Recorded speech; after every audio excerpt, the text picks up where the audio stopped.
저는 언제든지 제가 왜 사는가,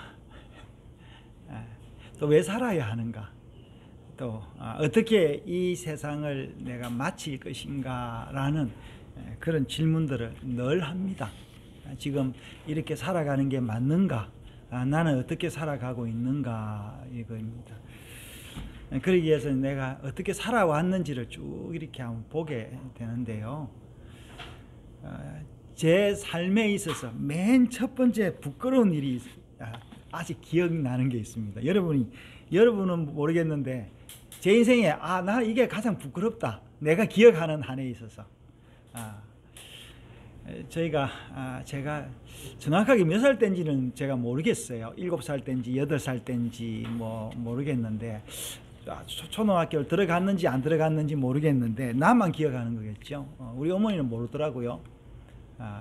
저희 아버지가, 제가 아버지하고 살지를 않았는데 저도 아버지가 저희 집에 오시곤 했는데 저희 아버지가 오시면서 과자를 이렇게 좀 사오셨어요. 근데 그 과자를 사왔는데 내가 그 과자에 탐이 나가지고 그 과자를 집어들고 런어웨이해서 도망을 가버렸어. 혼자 먹으려고.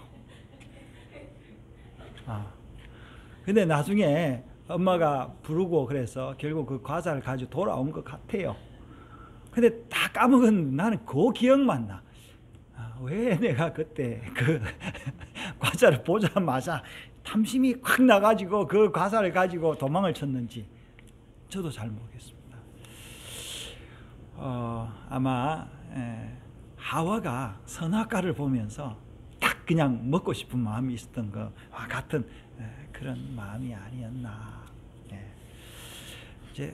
그러면서 내가 사람과 함께 살아가는 방법을 점차로 배우기 시작했습니다. 그때 내가 느낀 것은 이렇게 하면 안 되는구나.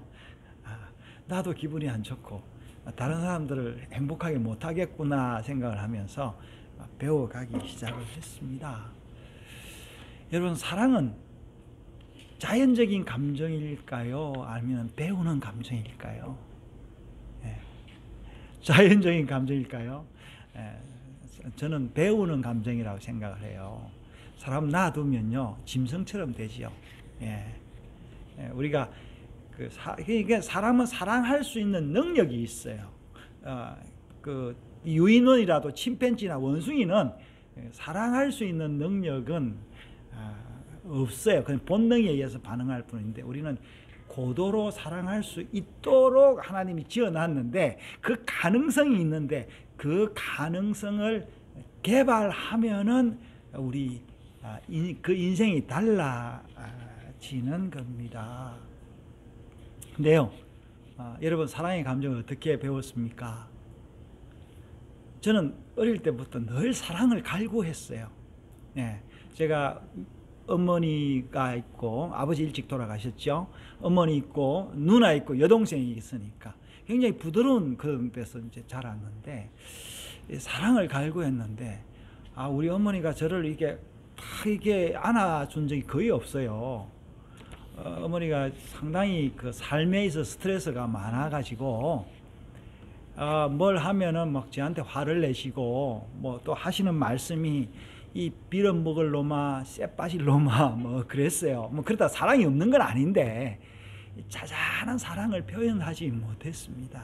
그래서 저는 어릴 때 무슨 느낌을 가지냐면 내가 사랑이 결핍하니까 사랑을 먹어야 되겠다라는 생각을 하면서 양어머니나 양아버지를 좀 두었으면 좋겠다. 이제 그분이 나를 좀 사랑해 줬으면 좋겠다. 이런 그 소원이 많았습니다. 결국 저는 입양되지도 못했고 저를 입양한 사람도 없었고 양아버지 양어머니를 만나지를 못했습니다. 이제 그러다가 군대를 가서 성경을 읽고 교회를 갔는데 하나님이 저한테 왔어요. 하나님 제게 와서 내가 네 아버지다 이러니까 너무 어색한 거예요. 너무 어색한 거. 왜 이 엄청난 분을 내가 아버지로 모시는 게 그게 엄청났을 뿐만 아니라 듣도 보다 못한 분이 저를 아버지라 이러니까 제가 얼마나 어색하겠습니까.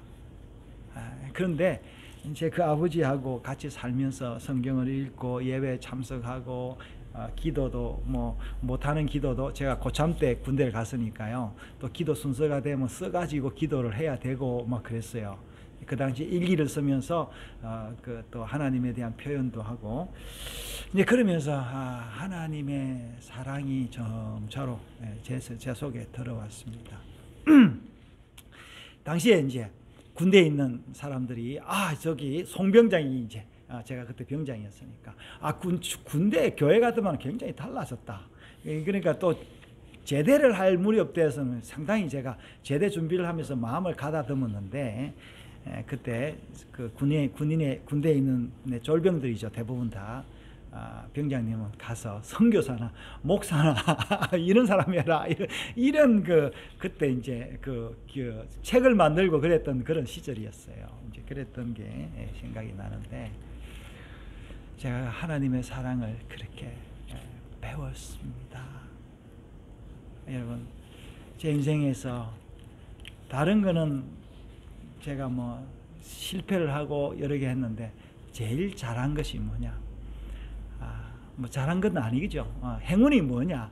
하나님을 만나고 그 하나님으로부터 사랑을 받은 것이 제 인생에 가장 기쁘고 행복한 그 기쁨이 지금도 있습니다. 여러분, 하나님이 우리를 사랑하십니다. 여러분을 사랑하십니다. 그런데 오늘 성경에 보니까 뭐랬어요? 요한일서에 4장 11절에 그랬죠. 사랑하는 자들아, 하나님이 이같이 우리를 사랑하셨은즉 우리도 서로 사랑하는 것이 마땅하도다 이래 있죠. 여러분, 하나님이 우리를 사랑했기 때문에 우리가 서로 사랑합니다. 저도 미워할 일이 굉장히 여러 번 있어요. 사실은요. 우리 최 집사님 내가 좀 미워할 일이 생기곤 했어요.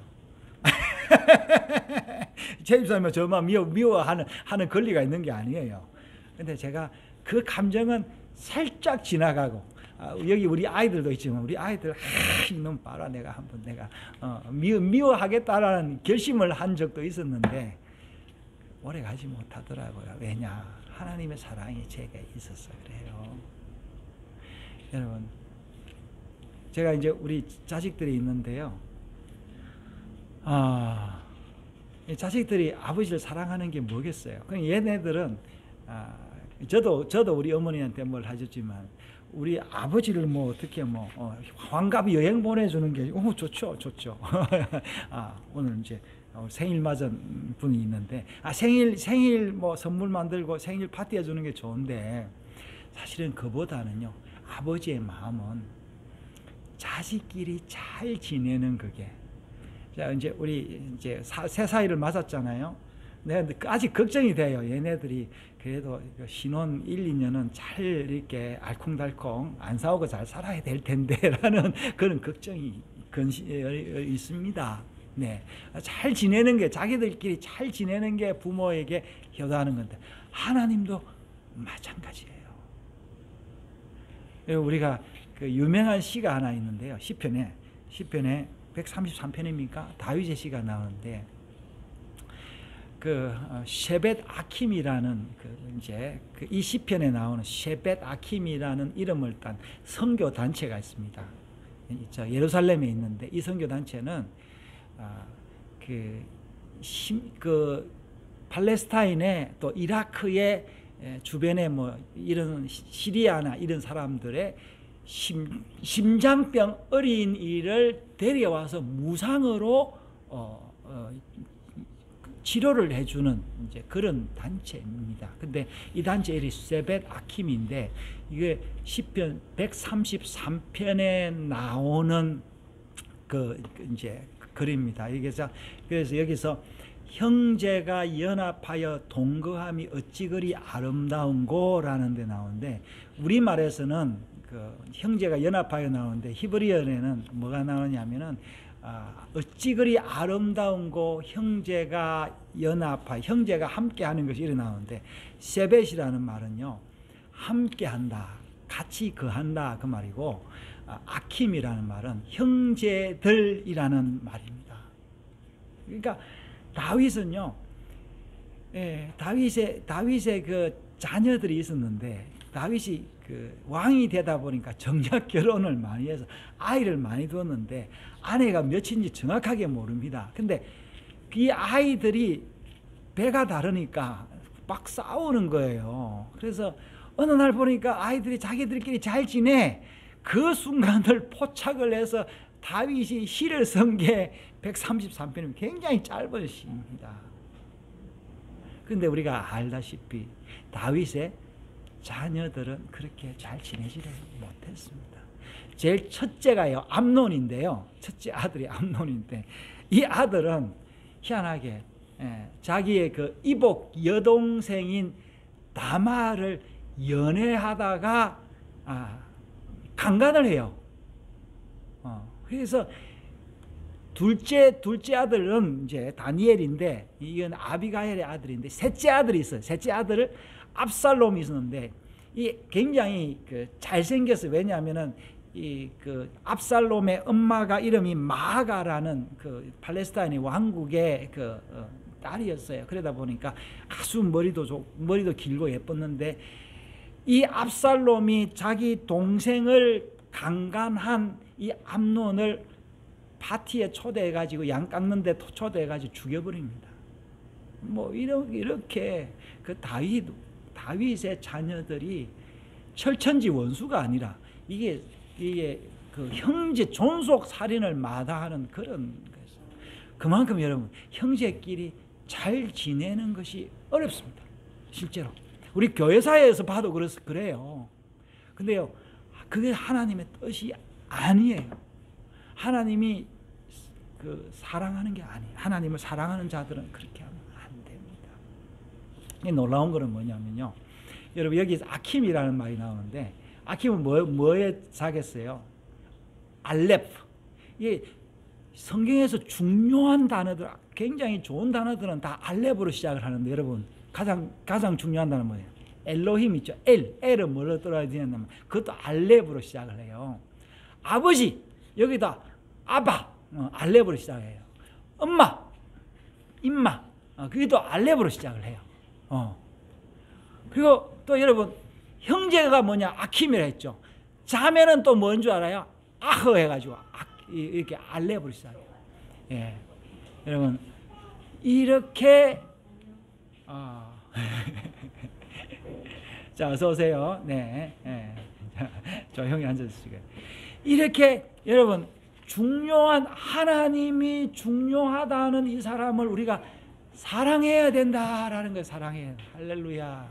여러분 이것이 하나님이 기뻐하는 거예요.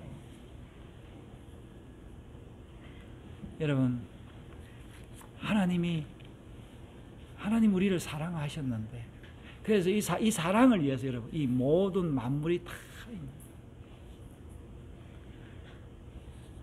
여러분 물질 사랑, 뭐 권력 사랑, 뭐 명예 사랑, 이런 것들은요 내가 노력하면 얼마든지 할 수 있어요. 그러나 여러분 성경이 말하기를, 그리고 제가 경험한 바로는 그 모든 사랑은 다 없어지고 후회스럽습니다.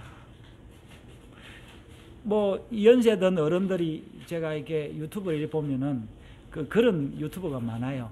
내가 나이 80이 되며 90이 되며 100살이 되니까 후회되는 게 있더라라는 이야기들을 많이 해요. 그 중에 대표적인 게 뭐냐라는 게, 그러니까 내가 양보하지 않고 베풀지 않고 사랑하지 않은 것이 후회되더라, 그런 거예요. 여러분 지금 무엇을 향해서 달려가고 있습니까? 뭐예요? 학위 좋아요, 성공 좋아요, 돈 버는 거 좋아요, 뭐 집 사고 하는 거 다 좋습니다. 그러나 여러분 그걸 위해서 뭘 하겠어요? 집을 샀는데 살 사람이 없어. 집을 샀는데 살 사람이 없어. 그래서 너무 외로워. 그래서 뭘 가져와요? 뭘 사와요? 개를 사오지 않습니까? 고양이를 사오지 않습니까? 너무 허해가지고 또 여러 가지 물건을 들여다오고 또 뭐예요? 뭐 차를 사보거나. 그러나 그 모든 것이 다 우리 마음을 채울 수 없다라는 거예요. 여러분, 하나님이 우리에게 준 가장 큰 선물이 뭐냐면 사랑하는 마음을 주신 거예요. 여러분, 사랑하는 마음을 주셨을 뿐만 아니라 하나님이 우리를 사랑한다라는 그 사실입니다. 그래서 사랑할 때 뭐가요, 여러분? 하트가, 오늘 기도 제목이었는데 하트가 왜 빨간지 아십니까? 심장이 빨갛기 때문에. 사랑하면 심장이 붉어져요. 여러분, 이 붉은 심장을 누구를 위해서 살겠습니까? 저는 감사하게도 제 주변에 사랑할 사람이 있다라는 게 감사합니다. 제가 자녀들이 많은 거에 대해서 감사합니다. 그래도 뭐 교인들은 많지도 않아도 그래도 여러 사람들을 만나면 그 어떤 사람이라도 저는 사랑하고 싶거든요. 뭘 나누고 싶거든요. 물론 내가 나누고자 하는데 사람들이 거부한 사람도 있기는 해요. 그래도 여러분, 사랑은 실패해도 됩니다. 사랑은 실패해도 됩니다. 제가 자주 뭐냐면 제가 뭘 이야기하면은 막 말을 해버려요. 그래, 그 해버리는 것 때문에 낙심되곤 하더라도 제가 그래도 일어날 수 있는 게 뭐냐면 내가 그래도 당신을 사랑하려고 했기 때문에 그랬다라는 거예요.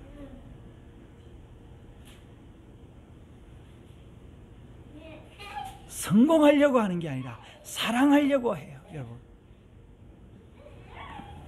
이 사랑을 알고 이 사랑으로 사는 사람이 복된 사람입니다. 할렐루야. 여러분, 하나님이 그 아들을 이 땅에 보냈지 않습니까? 그죠? 이 땅에 보냈어요. 뭘 하셨어요? 이 아들이 어떻게 해요? 사람을 사랑한 거예요. 누구를 사랑했습니까? 자기가 사랑할 사람을 사랑했다 그거예요.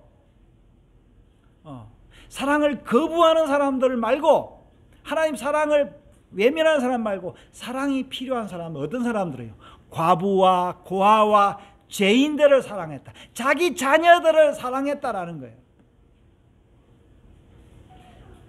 그래서 그 자녀들 중에 한 사람이 누구예요? 사도 바울입니다. 우리가 아까 읽었던 건 뭐예요? 똑같은 요한일서 4장에 나오는 게 사랑이 없으면 내게 있는 것으로 구제하고 몸을 불사르게 내어줄지라도 사랑이 없으면 모두 아무것도 유익이 없다 했습니다. 여러분 사랑으로 뭘 하면요 후회가 없습니다. 하나님이 그 아들에게 모든 것을 다 주셨어요. 그 아들은 모든 것을 다 받았습니다. 여러분, 이 아들이 위대한 것이 뭐냐면 아버지의 사랑을 어디까지 받았냐면 순종해서 죽기까지 순종을 해서 그 사랑을 받았다라는 거예요. 여러분, 하트만 붉은색이 아니고 십자가도 붉은색입니다. 여러분, 사실은 우리가 십자가 목걸이를 달고 다니는데요, 사실 나무 목걸이, 뭐 은목걸이, 금목걸이 뭐 이렇게 있는데 사실 우리가 만들어야 될 십자가는 붉은 십자가입니다. 왜냐? 그 붉은 십자가가 사랑의 정표이기 때문에 그렇습니다. 여러분, 하나님의 사랑이 우리에게 임했습니다. 하나님의 사랑은 실패하지 않습니다. 언제? 우리가 그 사랑 안에 있을 때, 그 사랑을 믿을 때 그렇습니다. 하나님 우리에게 그 사랑을 하라고 뭘 주셨어요? 형제를 주신 거예요. 세벳 아킴. 형제와 동거하게 했다라는 거예요. 자, 우리 이제 오늘 예배 마치고 우리 이제 손주 이제 일단 이제 2달 됐나요? 2달 된 손주에게 유아 세례를 베풀 것입니다. 여러분, 하나님이 자녀들을 놓으면은 그 자녀들에게 뭘 해라고? 할례라는 그 의식을 해라고 했어요. 사랑의 정표입니다, 할례가. 그리고 우리는 할례 대신에 뭘 합니까? 유아 세례를 통해서 이 아이가 하나님의 자녀인 것을 우리가 서로 축복해주고 확인하는 하나의 의식입니다. 우리가 드리는 이 예배도 마찬가지. 예수께서 우리를 사랑하시는 그 정표의 그 사랑의 흔적입니다. 우리가 먹고 마시는 이 성찬도 뭐예요? 하나님이 우리를 사랑하셔서 붉은 피를 흘려서 살을 찢어서 우리가 떡을 먹고 포도주를 마시는 겁니다. 사랑하는 여러분, 하나님의 사랑이 이렇게 우리에게 나타났습니다. 여러분에게 보여주신 그 사랑들, 부모님의 사랑들, 이웃의 사랑들, 이 자연이 하나님을 통해서 온 여러 부분의 사랑을 통해서 여러분 뭘 할 것입니까? 뭘 하다가 어떻게 죽을 것입니까? 저는 감사하게도 하나님의 사랑 가운데 죽을 수 있다라는 그 믿음이 있어서 저는 언제든지 죽을 수 있습니다. 그러나 제가 아쉬운 것은 내가 베풀어야 될 이 사랑을 남김없이 다 줘야 될 텐데 라는 그런 아쉬움이 있습니다. 나의 기도가, 나의 삶이, 나의 붉은 피가 아름답게 서여지기를 기도할 뿐입니다.